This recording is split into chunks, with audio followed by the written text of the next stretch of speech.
Several years ago, I was on a paddle trip with a group of friends, one of whom was totally new to the experience of remote wilderness.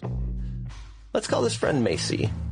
Our group was dropped off by float plane, and then we began our 5-day paddle trip back to our takeout point.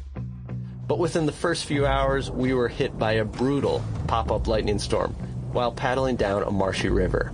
There was no dry ground around us, no place to pull off and seek shelter. So we just kept going, paddling like hell while lightning flashed all around us. The thunder was so loud that we could feel it.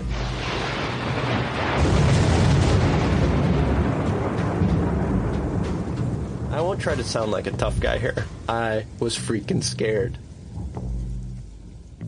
But the next morning, the sun was shining, pike were biting, and all was right with the world. Except things were not all right with Macy. She was agitated and she was anxious. She wanted to get going. The first thing she did was she confiscated the map and GPS.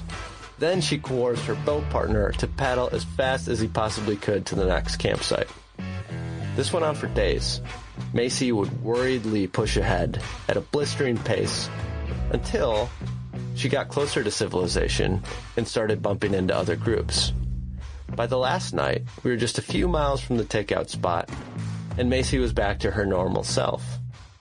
She was now enjoying the trip instead of racing to get it over with.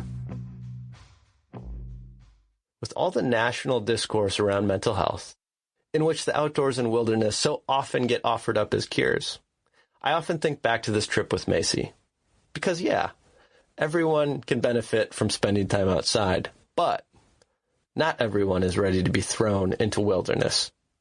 As survival instructor Jesse Krebs says, "There's no judgment in the wilderness. That doesn't exist.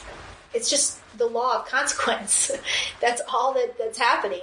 You do A, that's likely going to lead to B, and that can either be a positive or a negative outcome. So you need to be paying attention, and something we don't do in our culture, right? And the wilderness can really up that awareness. It's a simplicity where it narrows everything down, and it's just law of consequences. And if you don't pay enough attention to the storm that's building up behind you, you're going to end up soaked." So for Season 2 of the Outdoor Life Podcast, we're going to try something a little different.